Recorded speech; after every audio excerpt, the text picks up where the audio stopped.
Amen. Nous bénissons le Seigneur pour la présence de tout un chacun. Et nous voulons ce matin nous entretenir sur le livre des Ruth.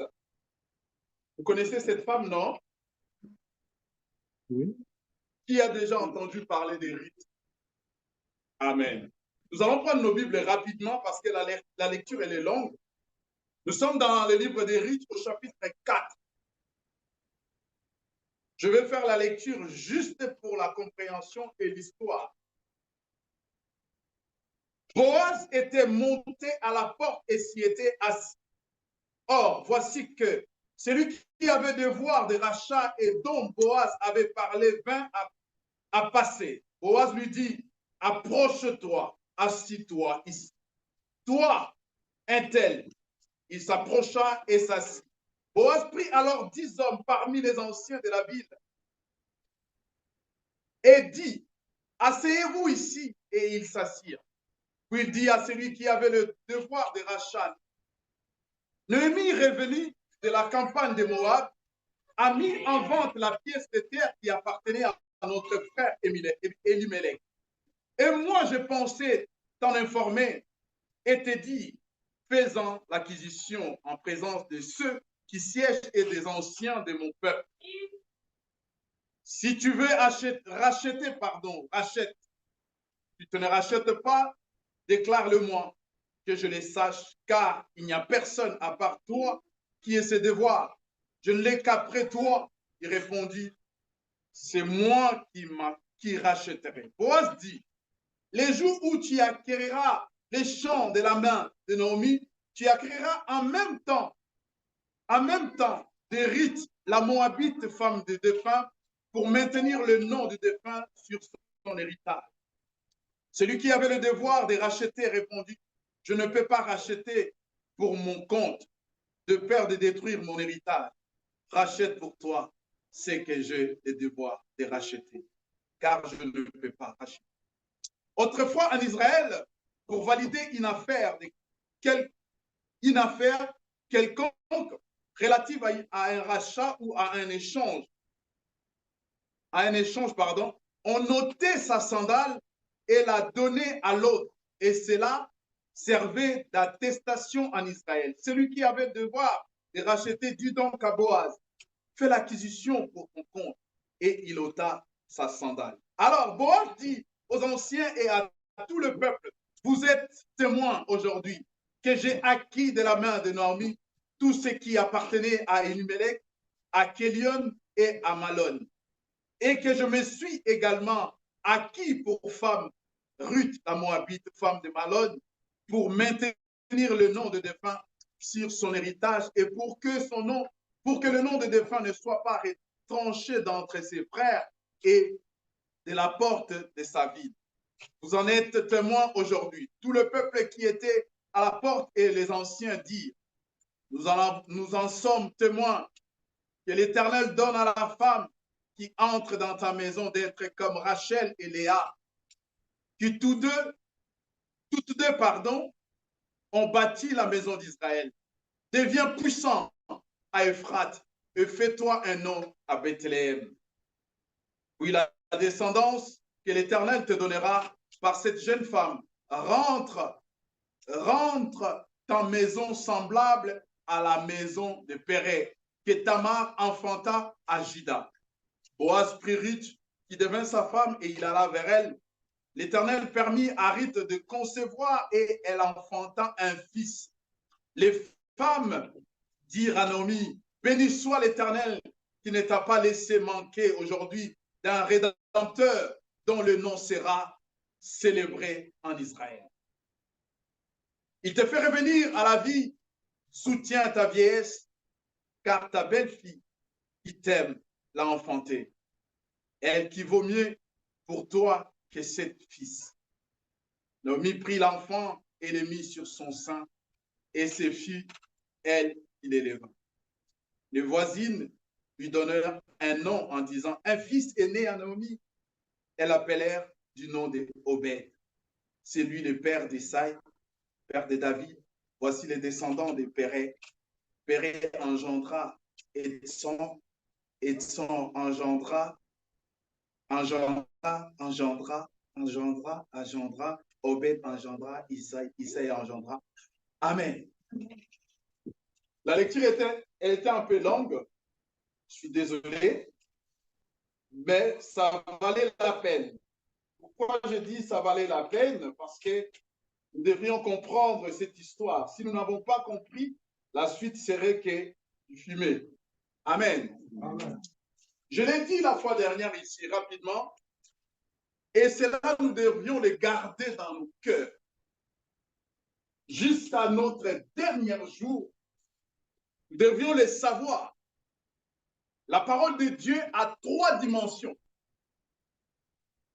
La parole de Dieu a la dimension du corps. La parole de Dieu a la dimension de l'âme. La parole de Dieu a la dimension de l'esprit. Amen. Amen. Lorsque nous lisons l'histoire que nous venons de lire pour les besoins du corps, c'est ce que je viens de faire. Je lis une histoire pour faire coucher mes enfants. Je dis, voilà, il y avait une femme à Bethléem, elle vivait avec son mari. Après, il y a eu famine, ils sont descendus à Moab pour chercher à manger. Ça, c'est pour les besoins du corps. Alléluia. Est-ce que quelqu'un me suit? Parce que je veux vraiment raccourcir mon message. Les enfants, vous me suivez? Vous me comprenez?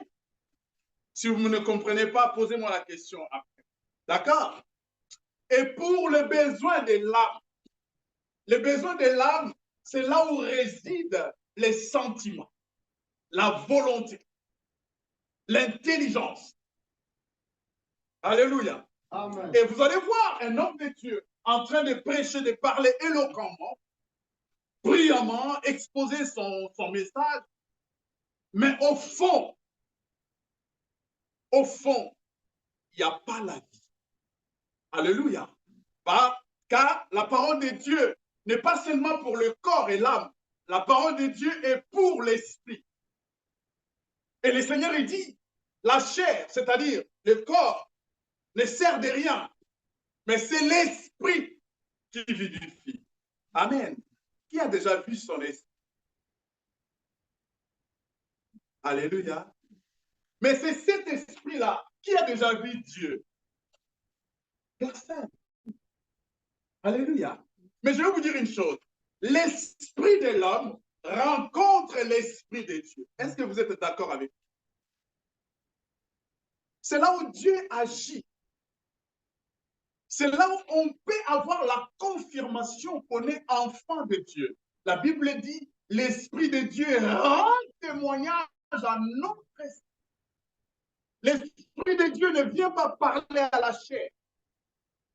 Il ne vient pas parler à l'intelligence.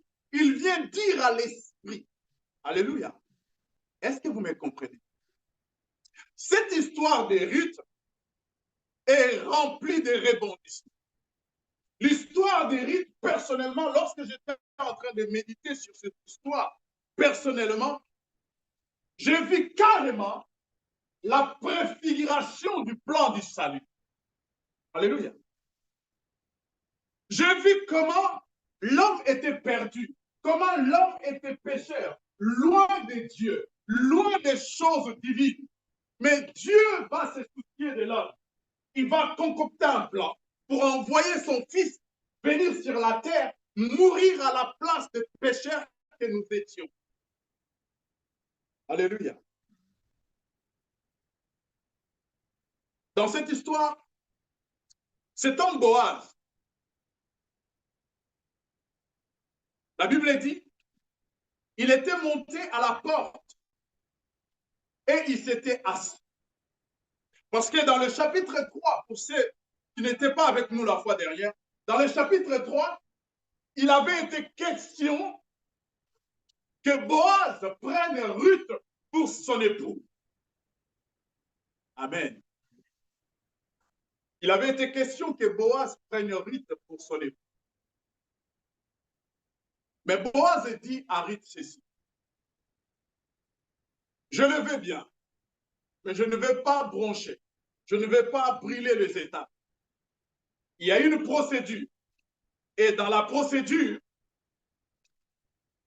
il y a quelqu'un d'autre que vous ne connaissez pas. Celui-là, c'est lui qui a la prédominance sur moi. C'est lui qui a le droit primordial, celui qui en premier peut te prendre, te racheter. Écoutez, on va faire ceci. On va les chercher, on va les trouver. Si il n'arrive pas à te racheter, moi, je te prendrai, je te racheterai, je te prendrai pour épouse. Amen. Jusque-là, vous me suivez. Maintenant, je vais entrer dans les choses sérieuses. Amen. C'est ce qu'il y a dans cette histoire. Si vous voulez, la synthèse de cette histoire, c'est une femme qui va dans un pays et elle perd son mari, ses enfants, elle retourne dans son pays avec sa belle-fille et elle doit marier sa belle-fille.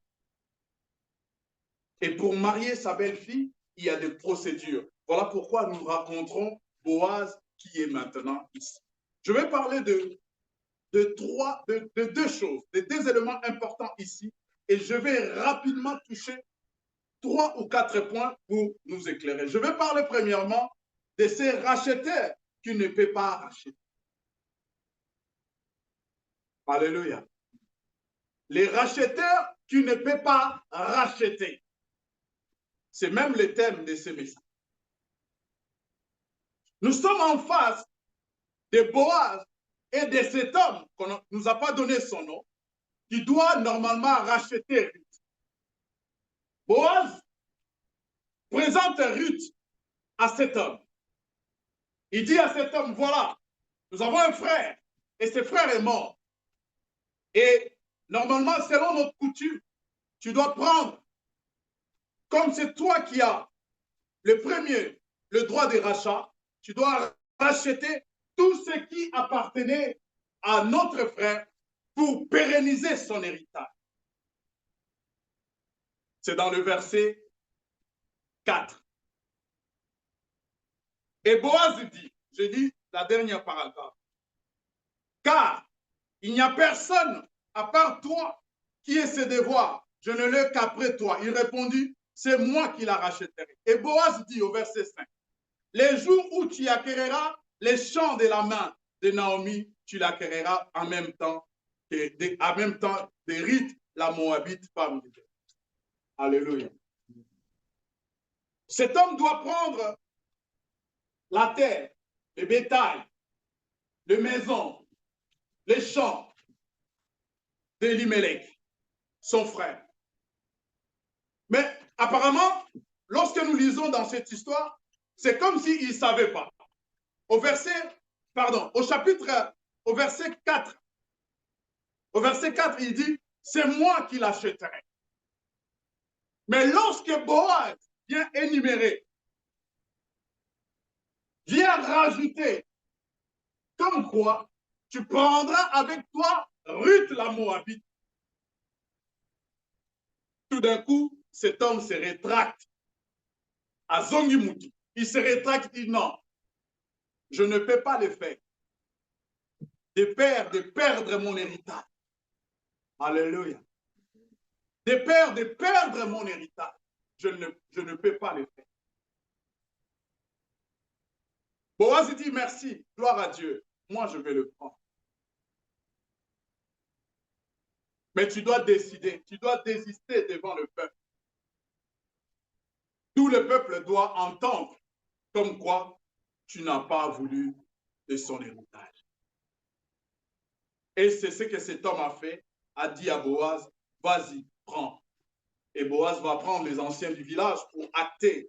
Parce qu'à l'époque, les anciens du village, c'était comme des magistrats qu'on nommait dans des familles, dans des tribus, dans des villes, dans les gouvernances pour conduire le peuple.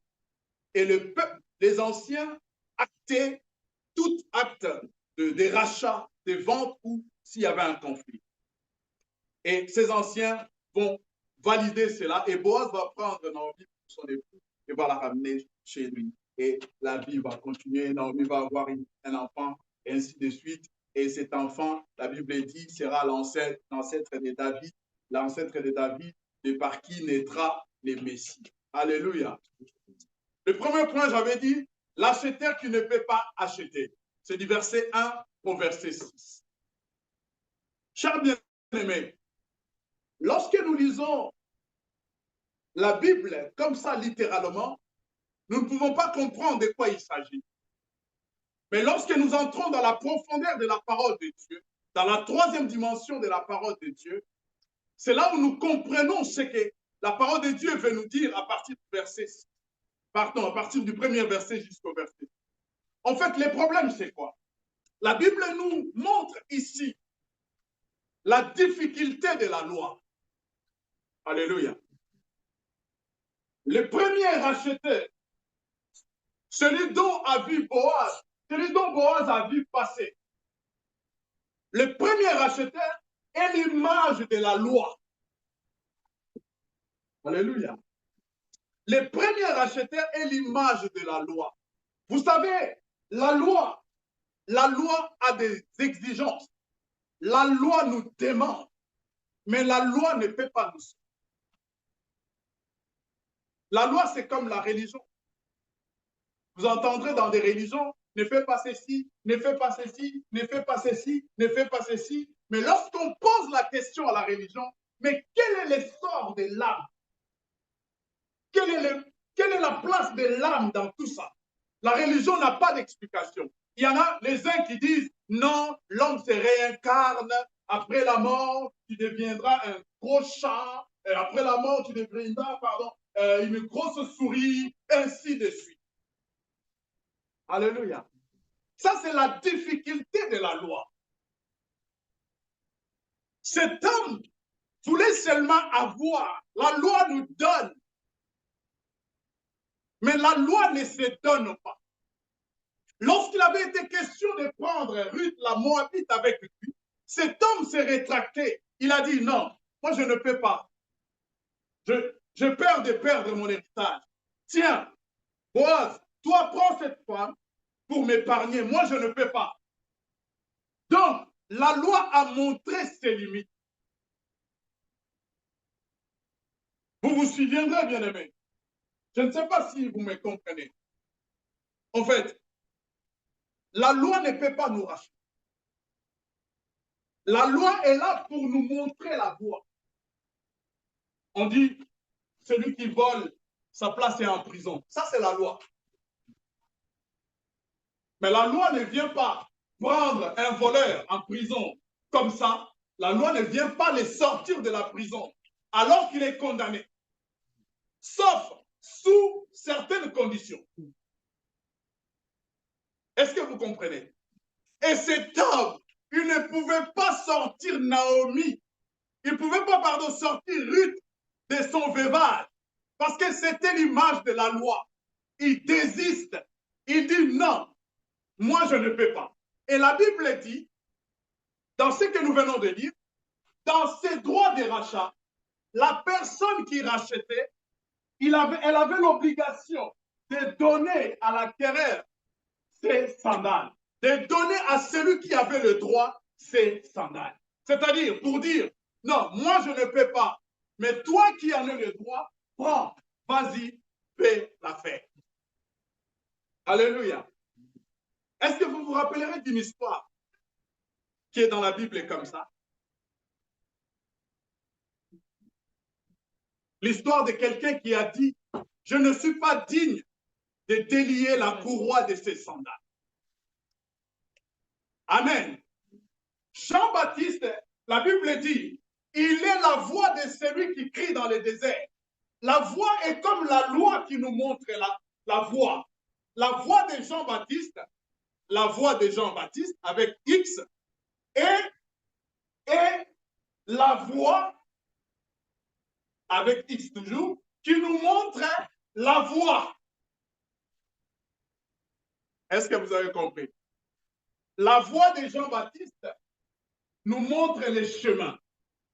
Et maintenant, lorsque Jean-Baptiste voit Jésus venir à lui, Jean-Baptiste dit, Celui que vous voyez, celui qui a le droit de rachat.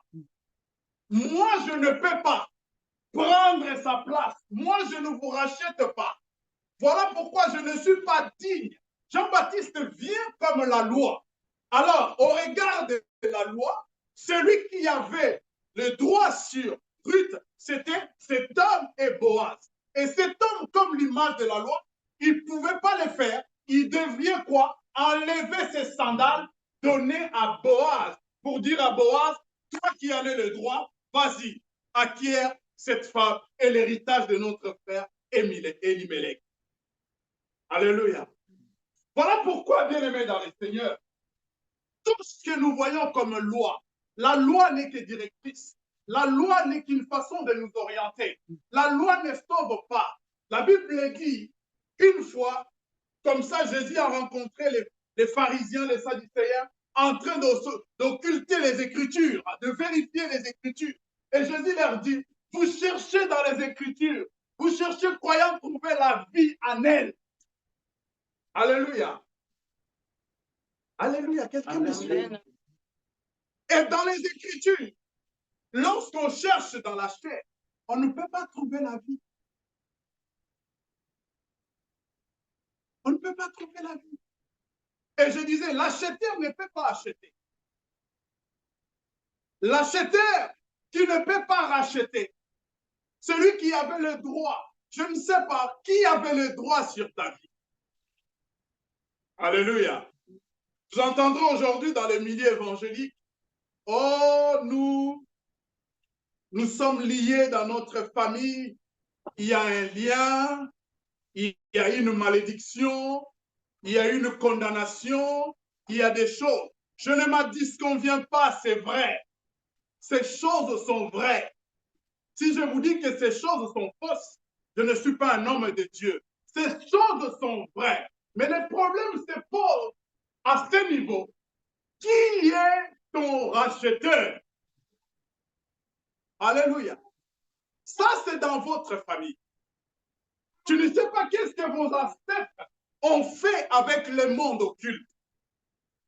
Tu es né dans cette famille. Innocemment. Et maintenant, tu te retrouves dans les problèmes. Je ne sais pas quel genre de problème. Et quelqu'un te dit, ce problème est lié aux alliances, aux choses qu'ont fait les ancêtres des aïeux dans votre famille. Et pendant ce temps, toi, tu es enfant de Dieu, tu viens à l'église du Seigneur. Alléluia. Laissez-moi te dire une chose. Si tel est le cas, il n'y a pas de problème pour Dieu. Le problème est sur toi. Si tel est le cas, tu as une démarche à faire. La seule démarche à faire, c'est de reconnaître, de délier le courroie de tes sandales pour le donner à celui qui a le droit. Délier le courroie des sandales, c'est une sorte de militer. C'est une sorte de se dire, non, je me reconnais, je ne suis pas capable. Je reconnais, Seigneur, que je péchais contre toi. Je reconnais, Seigneur, ma vie ne marche pas bien du tout. Je reconnais, quelqu'un m'a dit, il y a des choses qui ont été faites dans ma famille. Mais Seigneur, je sais une chose. Maintenant que je t'appartiens, prends ma vie. As-tu déjà fait cette démarche? Alléluia. As-tu déjà fait cette démarche? Cet homme, il a désisté. Il a dit, Boaz, je ne peux pas. Je ne peux pas. J'ai peur de perdre mon héritage. Au verset 6, il dit, de peur de détruire mon héritage, rachète pour toi ce que j'ai le devoir de racheter, car je ne peux pas racheter. Ça, c'est la loi. La loi qui condamne ton foyer, qui condamne ta famille, qui condamne ta vie. Cette loi ne peut pas te racheter. Elle est incapable elle-même pour se racheter. Comment elle pourra-t-elle te racheter? Alléluia. Et lorsque Boaz prend la décision de racheter cette femme, la Bible dit, à ce moment-là, il était question du racheteur bénéficiaire. Alléluia. Je vais aller rapidement. Le deuxième point, les racheteurs rédempteurs. Alléluia. Est-ce que vous comprenez ce que cet homme, il dit à Boaz, toi rachète cet héritage. Cet homme refuse une loi qui existait en Israël, la loi de Lévira. C'est-à-dire lorsqu'un frère mourait sans laisser d'enfant, un membre de la famille approchait, récupérait la femme pour donner l'héritage, pour donner un héritage au bien du frère ou du cousin qui était mort. Et à ce moment-là, lorsque cet homme refuse, Boaz se présente, et prend un rite. Il dit maintenant, il fait venir les enfants, les anciens du village. Il fait venir les enfants, les anciens du village. Et les anciens du village vont prendre acte de ces rachats. Alléluia. Lorsqu'ils vont prendre acte de ces rachats, il va se passer quelque chose. Tout le peuple qui était à la porte et les anciens vont faire des clameurs. Ils vont dire à Boaz, l'acte que tu as fait, que dans ta maison, cette femme soit comme Rachel et Léa. La Bible dit qui toutes deux ont bâti la maison d'Israël. Deviens puissant à Ephrate et fais-toi un homme. Qui connaît l'histoire de Rachel et de Léa? Rachel est l'épouse aimée de Jacob. Alléluia. Rachel est cette femme, lorsque Jacob l'a vue au puits, Jacob est tombé amoureux de Rachel. Il est allé voir son oncle pour dire, tonton, moi, c'est elle que je veux. Et son oncle lui a dit, tu dois travailler 7 ans pour avoir Rachel. Jacob a travaillé 7 ans. Et le jour d'avoir Rachel, il se retrouve avec Léa. Oh, le tonton lui dit, non, tu dois aller encore 7 ans pour avoir Rachel. Et c'est ce que Jacob va faire. Et Jacob va se retrouver avec Rachel et Léa. Mais Rachel est l'amour de son cœur. Alléluia. Rachel est le choix de Jacob. En ce jour, cher bien-aimé, tu es le Rachel de Dieu. Hello. Tu es le Rachel de Dieu. Cette image nous amène à comprendre, parce qu'il y a un problème. Il y a un problème. Si nous allons parler sur le plan judaïque, les Juifs vont dire que eux, ils sont la race élue de Dieu, n'est-ce pas? Quelqu'un a déjà entendu, non? Que vous le vouliez ou pas, Israël est le choix délibéré de Dieu. Dans la souveraineté de Dieu, Dieu a choisi Israël comme ça, comme un peuple. Alléluia. Vous savez pourquoi Dieu a choisi Israël comme un peuple? Parce qu'il avait besoin de Rachel. Alléluia. Si Jacob avait refusé de prendre Léa, il ne serait pas marié avec Rachel. Parce que la condition était de travailler encore 7 ans dans la maison de Laban. Et s'il avait refusé de prendre Léa, il serait chassé pour aller ailleurs. Alléluia. Et Israël n'allait pas se retrouver en Égypte pour être délivré par un fils de Rachel. Est-ce que quelqu'un me suit? Et en cela, bien-aimé, je vais aller rapidement. Là, je finis. Je vais aller rapidement. En cela, qu'est-ce qui se passe? Dieu dit à Abraham, il dit, je ferai de toi une multitude. Tu seras le père d'une multitude. Et ta bénédiction sera comme les sables de la mer et les étoiles du ciel. Il y a deux bénédictions dans cela. Il y a les sables de la mer et les étoiles du ciel. Est-ce que quelqu'un me suit? Les sables de la mer, c'est ce peuple d'Israël que Dieu a choisi, par qui le Messie devient naître. Et nous, toi et moi, Dieu nous a aimés. C'est ce que la Bible dit. Dieu a tant aimé le monde. Quelqu'un se rappelle de ce que je dis? Rachel est la femme, l'épouse bien-aimée de Jacob. Dieu a tant aimé le monde. Dieu a tant aimé Rachel. Et il a donné son fils. Son fils, non pas pour sauver Léa, premièrement, mais pour sauver d'abord Rachel. Parce que le projet est avec Rachel. Joseph doit se retrouver en Égypte pour accomplir les plans, les desseins de Dieu. Et tu es la femme légitime. C'est l'église du Christ. Lorsque je parle des étoiles du ciel, je parle de tout ce qui est spirituel. L'église universelle est le corps mystique de Christ. L'église pour laquelle Christ est mort, ce n'est pas cette salle.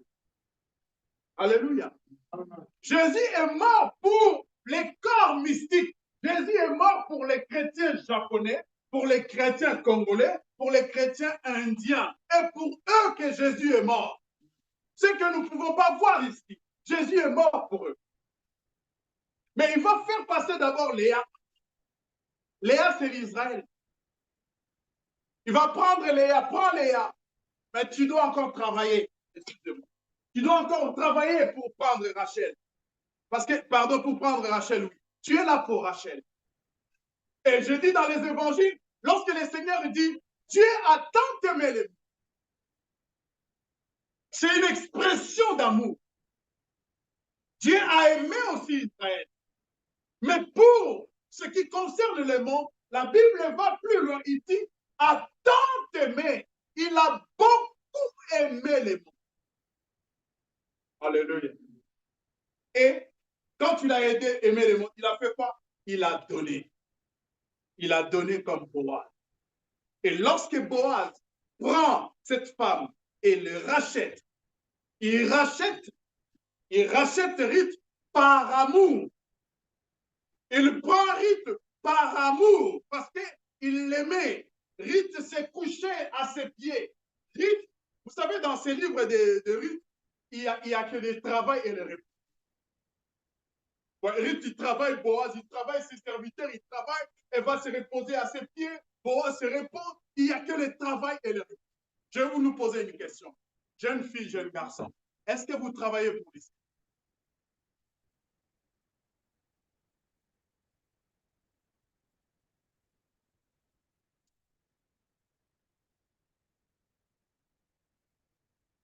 Qui dit mot? Consent. Alléluia. Jeune fille, jeune garçon, vous qui êtes là, laissez-moi vous dire une chose. Le frère Dodé parlait tout à l'heure de reconnaître les grâces. Alléluia. Demain, le pasteur Jeff et moi, nous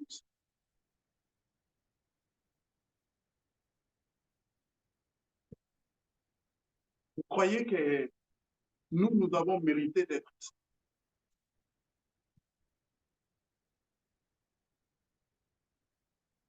Nous n'avons pas mérité. Ne vous y trompez pas. Ne vous y trompez pas. Ne perdez pas votre temps, ne perdez pas vos raisonnements. Pensez à ce que je dois d'abord faire ma vie.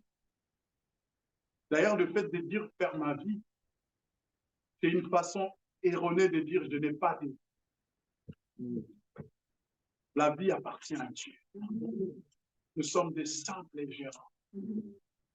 Si Dieu décide maintenant, donne-moi ma vie, tu ne peux même pas dire, attends un peu. Je vais te la donner, mais attends juste un peu. C'est le moment que vous vous engagez pour servir les Dieu. Cette femme Ruth, lorsqu'elle est arrivée avec sa belle-mère, je dis la belle-mère de Ruth est l'image du pasteur Dieu et l'image des serviteurs de Dieu. Cette femme, vous lisez ici, il y avait une loi en Israël.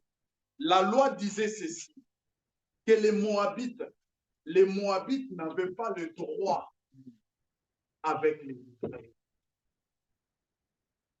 C'est l'une des raisons pour laquelle cet homme va refuser d'épouser Ruth. Parce que Ruth ne pouvait pas bénéficier des choses des Israélites. Et prendre Ruth avec lui, c'était comme un acte de désobéissance, un acte de malédiction, un acte d'insoumission. Il a laissé à Boaz.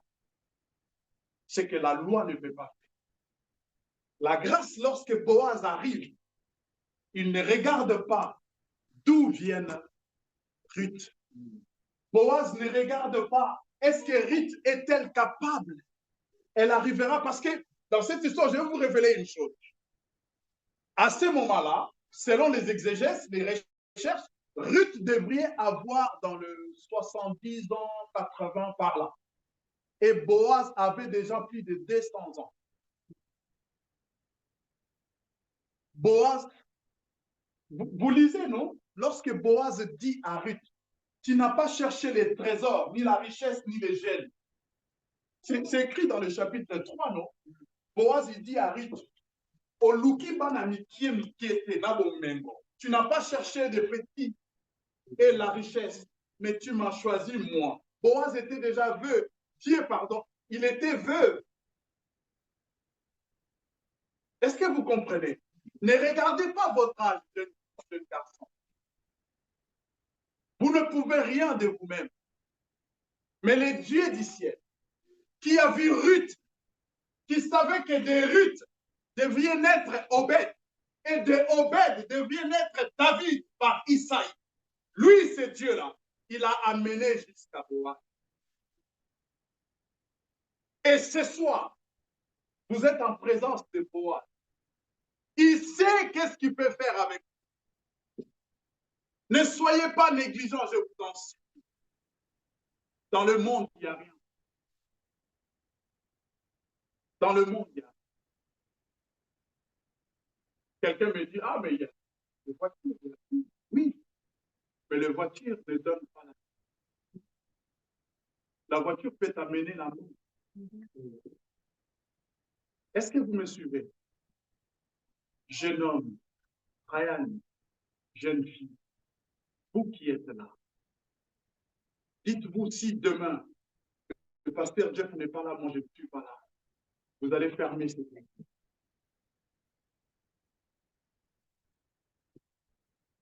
Vous allez vous dire, ah non, les choses de Dieu, non, ah non. Vous savez, avant que je me convertisse, j'avais une appréhension, une image un peu tordue de l'église du Seigneur. Moi, je croyais qu'à l'église, les gens étaient seulement comme vous êtes là, tristes, comme ça. Et à cette époque-là, on chantait dans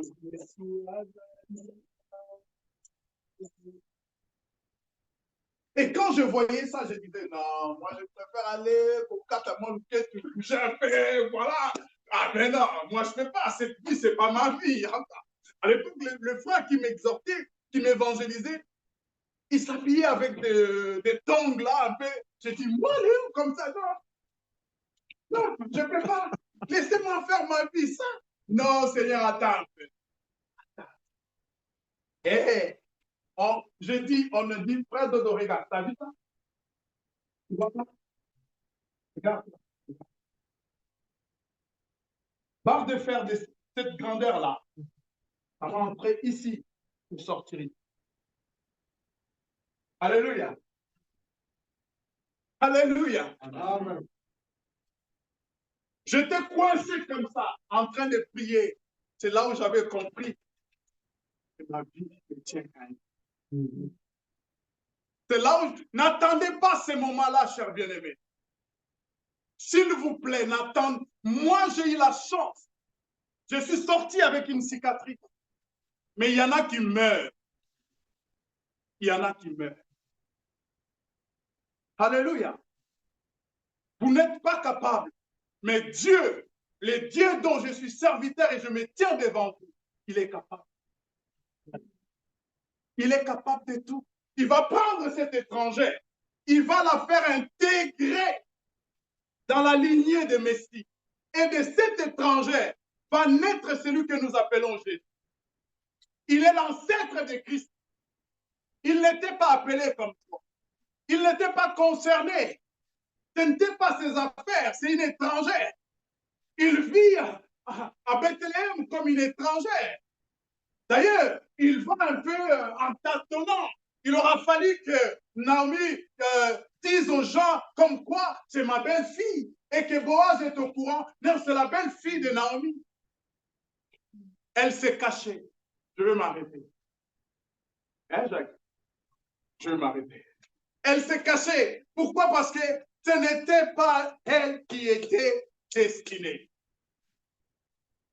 Je ne sais pas pourquoi je m'attarde sur la jeunesse, mais je pense que parce que vous êtes la relève de Dieu. Alléluia. Vous êtes la relève de Dieu. Vous avez des amis à la cité. Ces amis ont besoin d'écouter. Ces amis ont besoin de venir remplir. Invitez-les. Vous soyez seulement comme Naomi. Même s'ils viennent, non, toi tu es musulman, tu ne viens pas. Laissez-les venir. Les musulmans, les bouddhistes, laissez-les tous venir. Laissez-les tous venir. Boaz va s'en charger. Alléluia.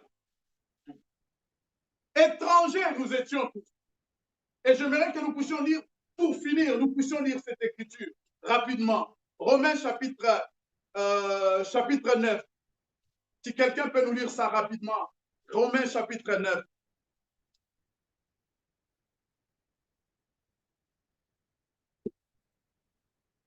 À partir du 24e verset, et je finis là rapidement.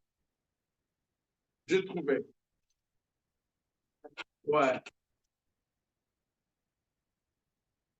C'est-à-dire,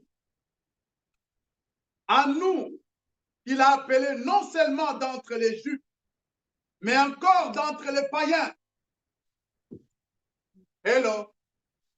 Je parlais d'Israël et de nous. Non seulement il a appelé les Juifs, mais nous aussi, les païens, il nous a appelés. Comme il est dit dans Osée, celui qui n'était pas mon peuple, je l'appellerai mon peuple. Et celle qui n'était pas la bien-aimée, je l'appellerai la bien-aimée. Et la même où on leur disait, vous n'êtes pas mon peuple, ils seront appelés fils du Dieu vivant. Isaïe, de son côté, s'écrit au sujet d'Israël. Je m'arrête. Alléluia. Ne vous minimisez pas, chers bien-aimés. Cette église vous appartient. Cette église, j'ai dit, vous appartient. L'église de Christ a besoin de toi. Moi, j'ai déjà fait mon temps. Il y a beaucoup de choses à faire. Mais le problème, c'est quoi? Le problème, c'est que tu dois devenir serviteur. Alléluia. Obed veut dire celui qui sert. Et lorsque Jésus vient, dans Matthieu chapitre 12, versets 16 à 18, allez les lire. C'est son Père, Dieu, qui témoigne. Il a fait de lui son serviteur. Et le Seigneur a besoin de servantes et de serviteurs. Alléluia. Je dis, je répète, le Seigneur a besoin de servantes et de serviteurs. Amen. Est-ce que nous pouvons nous mettre debout rapidement?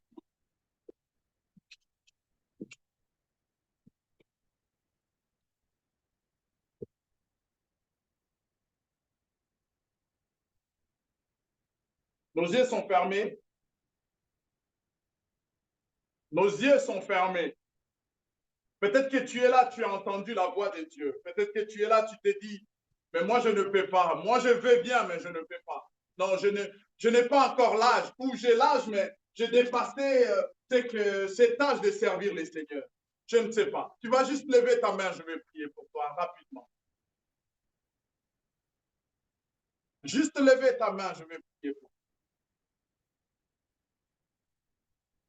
Seigneur, merci.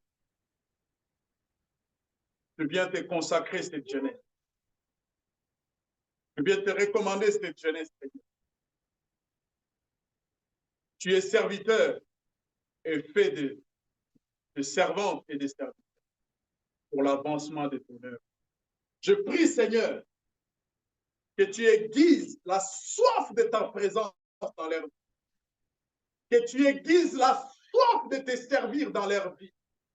Père, merci de le mettre au large, comme tu l'as fait avec Moïse, parce que tu savais qu'il avait une mission et tu l'as conservé jusqu'à l'accomplissement de sa mission. Père, conserve toute personne qui a la main levée.